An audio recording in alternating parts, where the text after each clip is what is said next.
No bloco anterior, o nosso programa hoje vai falar sobre o seguinte tema: transtorno de ansiedade. Está aqui conosco o psicólogo Vando Freitas. Vando, explica pra gente o que isso significa, aliás, o que diferencia o transtorno de ansiedade da ansiedade. Então, Edson, o que acontece? Primeiramente, nós temos que entender o que é normal e o que é patológico, tá? A gente é extremamente normal você amanhã ter um evento, tá? E você está o quê? Ansioso, né? Pensando de como que será esse evento, uma viagem que você vai fazer, uma prova, uma palestra, enfim, poxa, como será? É expectativa, né? Isso aí é extremamente normal.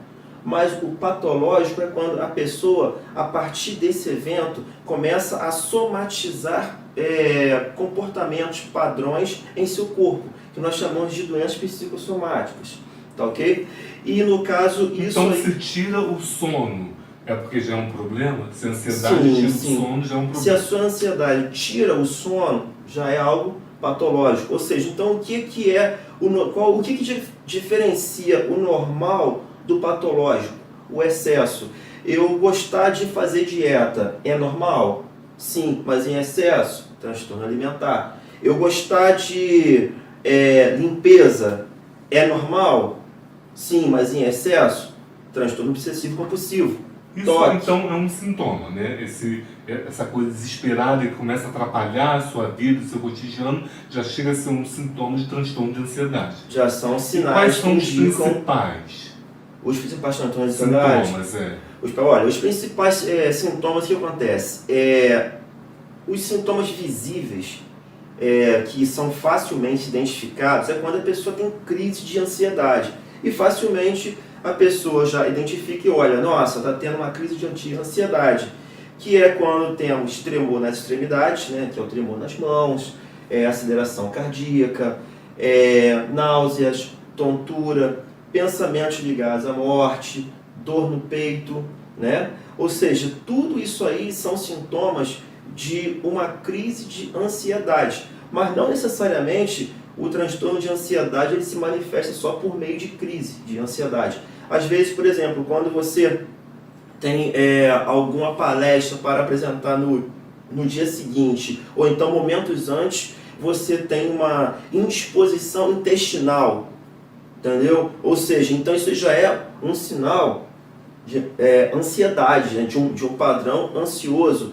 Quando um homem ele vai se relacionar sexualmente com a mulher pela primeira vez, muitas vezes ele tem uma disfunção erétil. Por quê? O excesso de ansiedade, o excesso de expectativa faz com que ele tenha uma disfunção erétil. Então, o que acontece? A ansiedade ela não só se manifesta em crises, mas também em padrões de funcionamento do comportamento. Mas assim, o senhor diria então que um abismo puxa o outro, a ansiedade acaba desencadeando outros problemas de saúde no corpo da pessoa, é isso? Sim, sim. No caso, a ansiedade, no caso, ela vai, como posso explicar? Ela vai desenvolver determinados padrões. Se ela não tratada, ela começa com sintomas leves, bem leves, sucintos, mas sendo que a pessoa acha... né? Evolução gradativa. E muitas vezes a pessoa para na UPA achando que está infartando. Um batimento cardíaco a 1000 e acha que está infartando. E quando chega lá, não tem nada. Ou então, agora com essa questão do Covid, muita gente está achando que, nossa, estou com falta de ar, estou com Covid. Não, ansiedade. E quais são os principais fatores que levam a pessoa a ter uma crise de ansiedade? Existem esses fatores? Sim, sim. Existe 2 fatores que podem desenvolver o transtorno de ansiedade. Primeiro, o genético. O segundo, influência do meio. Como assim? O genético, predisposição genética, a hereditariedade da pessoa. Ou seja, casos na família fazem com que essa pessoa tenha uma predisposição genética a ter, né, o transtorno de ansiedade. A pessoa aparece natural, crise e aquilo já é uma herança familiar. Uma herança genética, tá? Ou então por influência do meio, ou seja, por uma instabilidade do meio. Como assim do meio? excesso de atividade cerebral. Como assim? Hiperestimulado, Trabalhar demais. hiperpensante, trabalhar demais, produzir demais, excesso de smartphone, alto nível de estresse.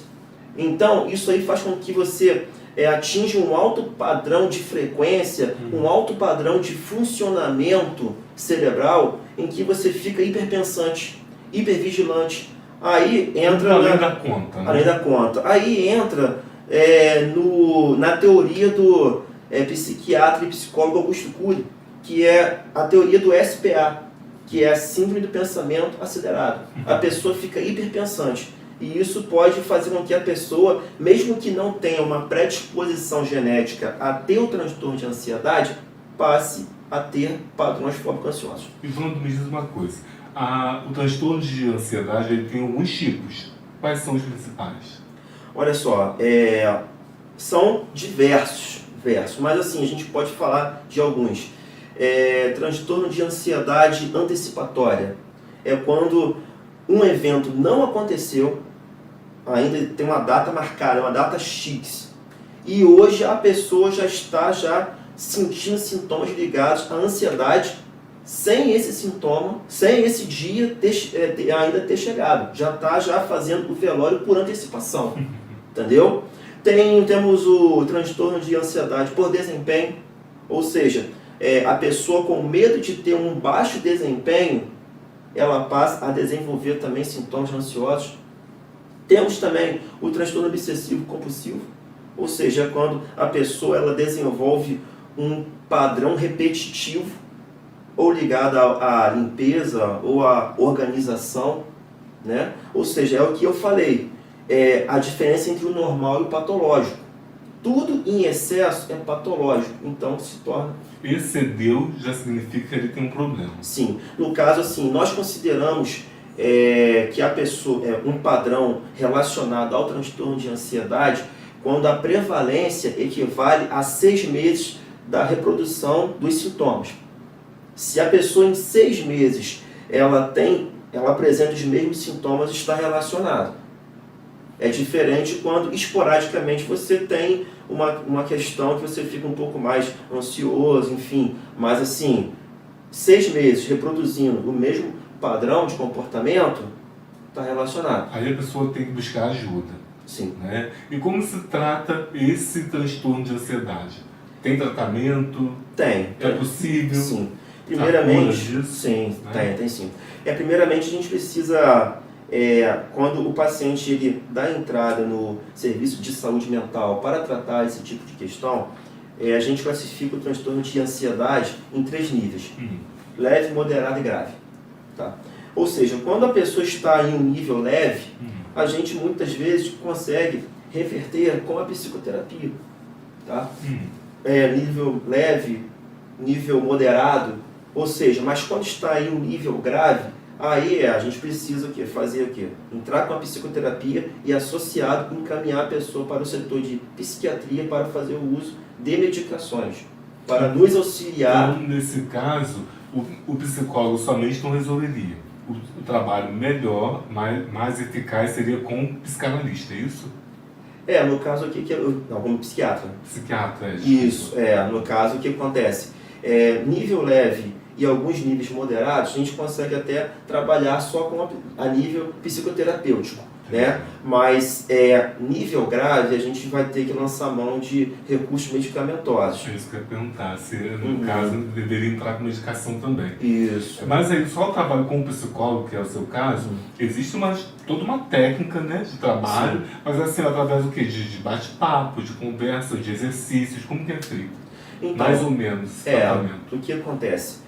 A pessoa com esse tipo de transtorno, nós acostumamos a trabalhar com a linha da terapia cognitivo-comportamental, que tem se mostrado eficaz nesse processo.